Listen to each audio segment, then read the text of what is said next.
자, 제가 동탄 이신도시에 이사 온 지가 이제 벌써 한 5년이 넘어갔는데요.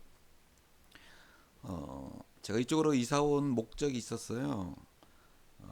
그 신도시라는 게 차근차근 이렇게 건설이 되면서 그 과정도 지켜보면서 앞으로 참 경매 많이 나오겠구나. 그게 5년 후가 될지 10년 후가 될지 그거는 모르지만은 미리 어느 정도 분양부터 건설돼가는 과정을 보다 보면은 나중에 경매 나왔을 때 누구보다도 먼저 더 빠르게 판단할 수 있고요. 어떤 게 돈이 되는지, 그다음에 이게 싼지 안 싼지 어떤 그런 과정들을 누구보다도 먼저 캐치하려고 미리 이사 와서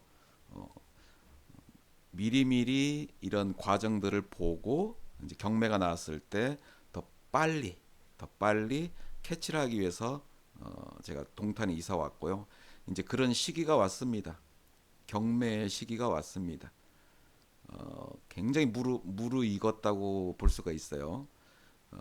워낙 많이 올랐고 그 다음에 대출도 거의 사상 최대로 됐고요.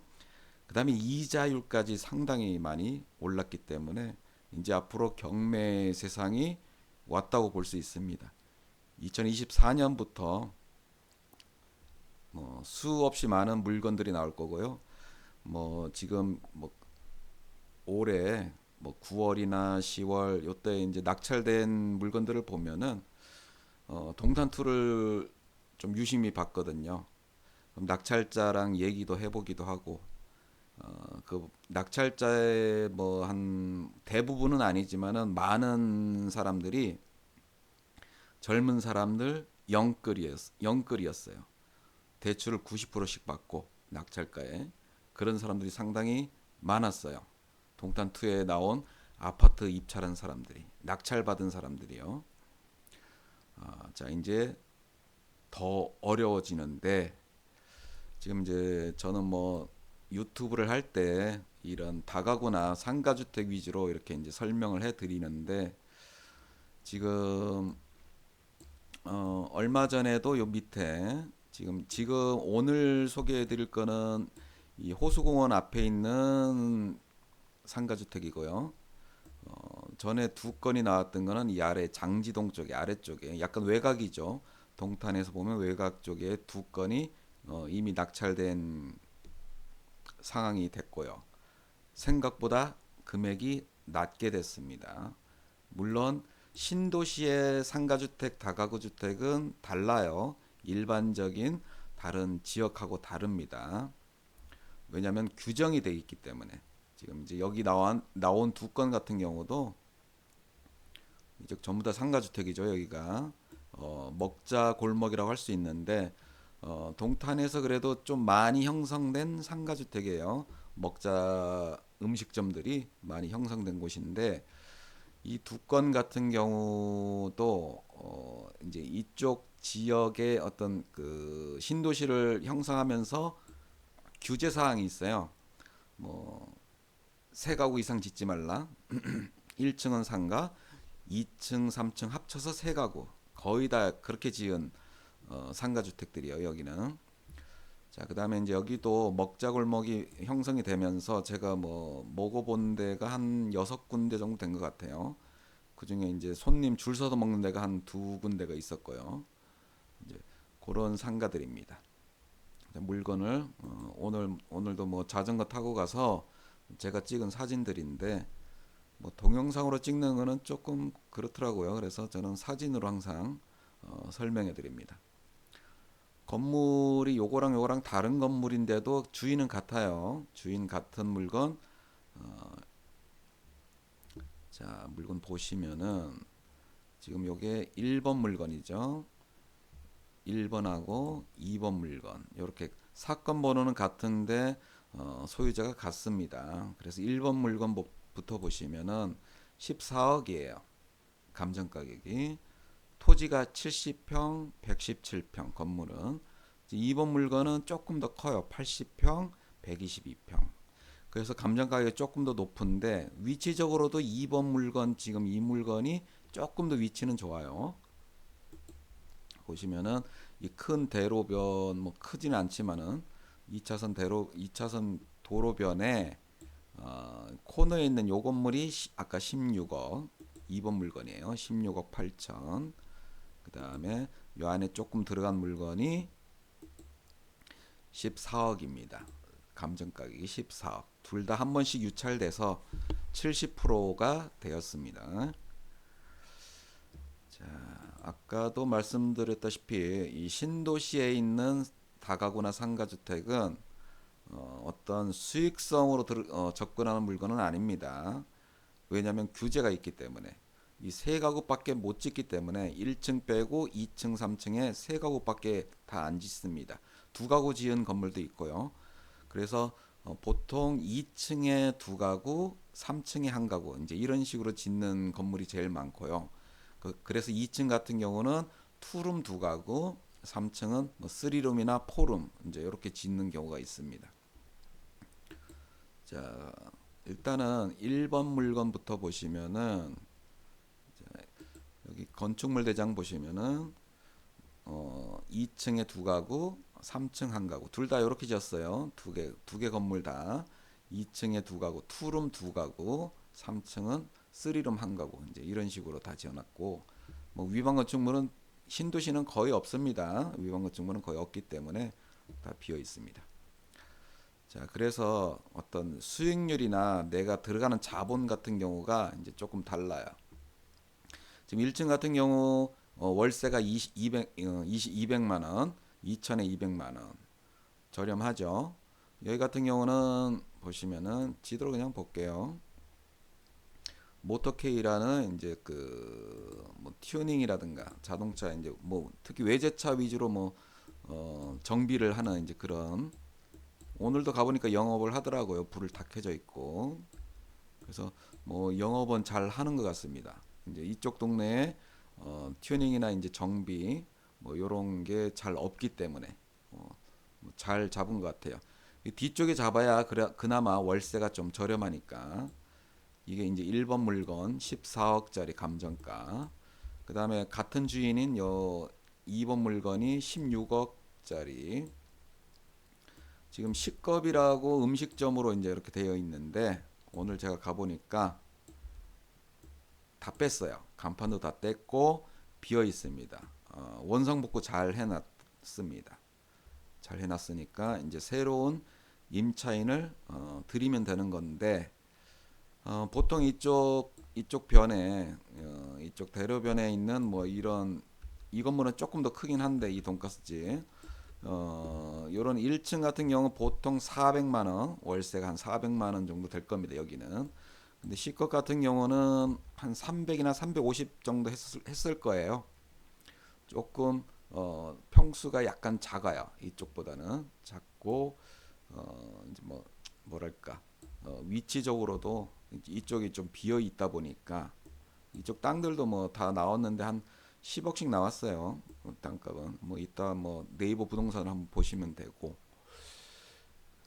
자 그다음에 이제 1번 물건에서 아까 임차인 보면은 301호가 주인 세대인데 뭐 1억 5,750, 750은 뭐 증액됐다 뭐 이렇게 나와 있고 지금 201호가 어떻게 2억인지 더 비싼지 뭐 조금 이상해요. 여기 뭐 이제 뭐 재치를 안 시킬 뭐 이런 데서 숙소로 사용하기 위해서 아마 이제 이렇게 빌렸던 것 같은데 등기부 보니까요. 이렇게 전세권을 설정했습니다. 전입이 없죠. 아까 보니까 전입은 없습니다. 전세권 2억으로 설정해서 이제 물론 시기가 다르니까 뭐 2억 정도면은 충분히 뭐 들어올 수 있는 그런 시기가 있었어요. 요즘엔 조금 내려갔지만은 그래서 전세 금액으로 한 2억 정도 간다. 자, 근저당이 한 7억 정도 잡은 것 같아요. 7억 정도 대출. 뭐 요거 낙찰 받으면 한 6, 7억은 나올 겁니다. 나올 수 있습니다. 일반 대출은 그 정도입니다. 일반 대출은 한 6억에서 7억 정도. 7억 정도. 이제 물론 낙찰가가 이제 중요한데 1번 물건 최저가가 10억 3천이에요. 낙찰가가 중요한데 뭐 한 6억 정도 받는다 치면은 뭐 거의 내 돈이 안 들어가겠죠. 전세로 뺀다면은 오히려 돈이 남겠죠.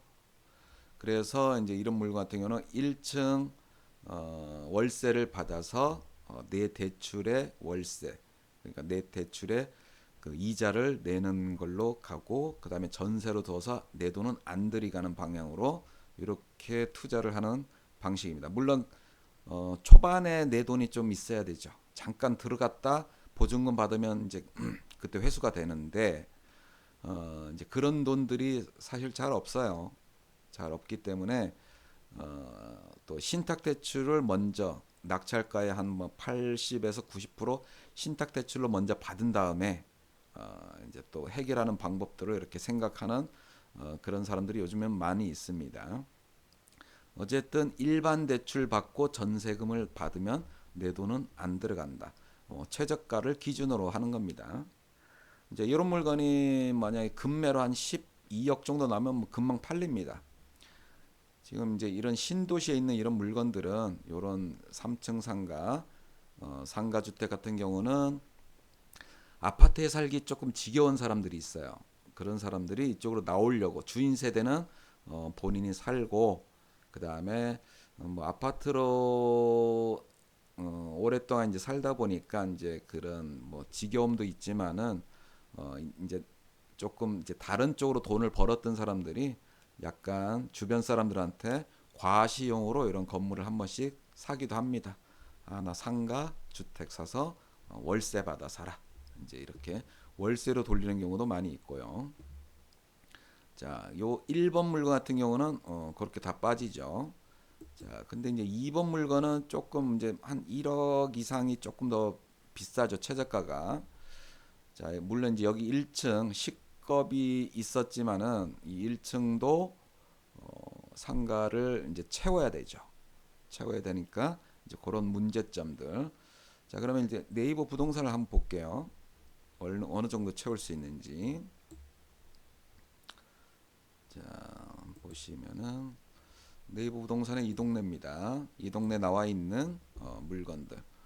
보통 이제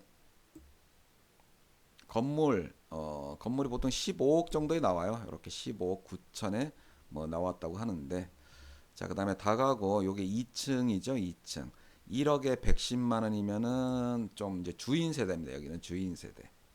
룸이 4개짜리네요. 여기는 주인 세대 한 층을 통으로 쓰는 경우는 1억에 110만 원 월세로 받을 경우.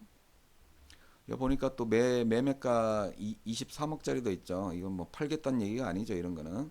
물론 여기 위치가 좀 더 이제 자기 건물이 위치가 더 좋다, 더 잘 지었다 이렇게 생각하니까 이제 내놓지만은 절대 팔릴 수 없는 가격입니다. 그냥 옛날에 내놓은 가격이에요. 이런 거 같은 경우는. 자, 그 다음에 이제 요런 게 투룸이죠. 투룸 같은 경우는 2천에 90만 원 정도 받을 수 있는 월세로 받을 때. 자, 전세로 주인 세대 같은 경우는 2억 4천 정도. 3억까지도 충분히 받는데 여기는 3억이죠. 3억 4천이죠. 이제 내부 시설이랑 어떤 이제 구조에 따라서 조금씩 다른데 이제 조금 꺼려하죠. 3억 이상 주고 이런 다가구 건물에 전세로 들어가는 거는 이제 많이들 학습이 돼서요. 전세 사기에 대한 학습이 됐기 때문에 아무리 뭐 좋아 보여도 3억 이상씩 주고, 물론 전입자가 최초로 전입된 사람이 된다면은 뭐 이거 줘도 상관은 없는데, 최초 전입자가 되기가 어렵잖아요. 먼저 들어와 있는 임차인이 있기 때문에 그 사람들이 먼저 경매로 나오면 배당을 받아가니까 나중에 배당을 받아가야 되기 때문에 이거는 전세 내기 어려울 겁니다. 아마도 그 전에 누군가 전세로 이 정도 가격에 살고 있을 수도 있고요. 이제 이런 게 또 경매로 나옵니다. 왜? 보증금을 못 줘서, 주인이 보증금을 못 주기 때문에 요즘 다가구는 상가주택 같은 경우 그런 경우 경매로 많이 그 접수가 되고 있습니다. 지금 법원에 예정 물건으로 접수된 것들을 보면은 임차인들이 많이 집어넣어요. 이런 다가구 같은 경우. 그래서 지금 이제 전세로 뺀다면은 최대 3억까지 3억밖에 조금 애매한데 통으로 쓰는 이제 주인 세대는 3억, 밑에 투룸은 2억 최대입니다. 최대 받을 수 있는 가격은 투룸은 2억, 주인 세대는 3억 정도라고 보시면 됩니다. 월세는 뭐 약간 천지 차이기 때문에 뭐 80 받을 수도 있고 90 받을 수도 있고 100 받을 수도 있고요. 뭐 이렇게 약간씩 다릅니다. 뭐 매매 23억 요거는 이제 재작년 얘기입니다. 앞으로는 쭉쭉쭉 더 떨어질 겁니다. 물론 이제 이 건물 같은 경우는 이제 조금 더 다르겠죠. 건물이 조금 다른데 지금 여기 그다음에 이제 1층 상가 월세는 어느 정도 나오나 한번 봅시다. 자, 보시면은 요거는 안쪽으로 좀 들어가 있는 것이라 지금 여기 같은 경우는 1층이 350, 5천에 350이고요. 여기 지금 경매 나온 게 이 물건이거든요. 시거. 요 앞에 있는 1층 같은 경우 380이네요. 아까 돈가스 집 보셨죠? 그 돈가스 집입니다. 380이네요. 5천에 내놨네요. 자, 그다음에 이제 이쪽 같은 요거는 땅입니다. 아까 요게 1번 물건이었죠. 모터 자동차 1층 자동차 있는 그 양쪽이 땅이 비어 있었어요. 땅값만 10억 5천 매매 나온 겁니다. 여기는 9억 6천 이렇게 나온 겁니다. 그러면 우리가 이제 경매니까 그래 땅값 그럼 한 8억 정도 치지. 여기가 이제 9억 6천 나오고 10억 나왔으니까요. 그러면 건물값 내가 한 4억 쳐줄까? 이제 땅값 8억, 건물값 4억 정도 쳐주면은 12억이 낙찰가에 도달한다고 보시면 되겠죠. 12억 정도가 이제 기준이고 그 위로 쓰느냐 아래로 쓰느냐 이제 어떤 심리 싸움입니다. 그 다음에 얼마나 사람이 몇 명이나 들어올 것인가. 물론 10명 이상은 안 들어올 겁니다. 예전하고 많이 떨어졌어요. 입찰자 수가. 입찰자 수가 떨어지다 보니까 낙찰가도 조금씩 떨어지는 편입니다. 자, 뭐 지금 보고자 하는 건 1층의 월세죠. 요 안짝 요 C급에서 안으로 조금 들어간 월세가 280 정도. 그럼 여기 C급 같은 경우는 이제 물론 이 도로변에 있기 때문에 잘 받으면 그냥 300 정도. 월세 300 정도로 보시면 됩니다. 아까 모터 여기 자동차는 200이었죠. 월세가 200이었습니다. 요 정도는 잘 받으면 300, 못 받으면 250 정도로 보시면 됩니다. 뭐 280 정도 받을 수는 있을 것 같아요. 이제 임차인을 잘 만나야 돼요. 상가가 살려면은 상가주택이 살려면은 임차인을 잘 만나야 됩니다. 자, 그래서 어느 정도 이제 예상은 되죠. 자, 이 건물 1번 건물이나 2번 건물 1층 상가, 2층은 투룸 2개, 3층은 3룸 주인 세대 하나. 그러면 이제 대략적으로 계산이 될 겁니다. 그러면 자, 1번 물건 유찰은 안 될까요? 이제 이렇게 생각하는 분들이 있겠죠. 자, 만약에 이게 뭐 그거는 아무도 몰라요. 유찰이 될지 안 될지는. 자, 유찰이 된다면은 이제 물론 금액이 이제 7억대로 뚝 떨어지는데 그때 되면요. 또 한 달간 또 광고가 되겠죠. 7억짜리라고 해서 이제 뭐 많은 유튜버들이 또 떠들고 그러면요 이 가격 넘어가요. 절대 이 가격 넘어갑니다. 그때 되면 더 많은 사람들이 보기 때문에 기존에 나 상가주택 하나 사야지 대기하고 있던 사람들이 지금 모르고 있다가 그때 보고 낙찰 받으면 오히려 더 높게 써야 되는 경우도 있어요. 물론 이제 그 더 추워지고 심리가 더 얼어붙는다면은 뭐 가격이 뭐 그렇게 높지는 않지만 어쨌든 이 가격은 넘어갑니다. 이 가격은 넘어가요. 자, 이번에가 기회입니다. 이제 이런 거 하실 분들은 호수공원하고 가까운 이렇게 호수공원하고 가까운 이런 상가는 그렇게 많이 나오지는 않습니다. 그렇게 쉽게 나오는 상가 주택이 아니기 때문에 뭐 어떻게 보면 동탄에 이제 상가 주택들이 이제 쭉 제가 많이 봤지만은 뭐 많이 나온 건 아니에요. 봤지만은 요 정도 위치면은 굉장히 A급이라고 볼 수가 있어요. A급. 자, 임차인만 잘 만난다면은 그렇게 문제될 거는 없다고 봅니다.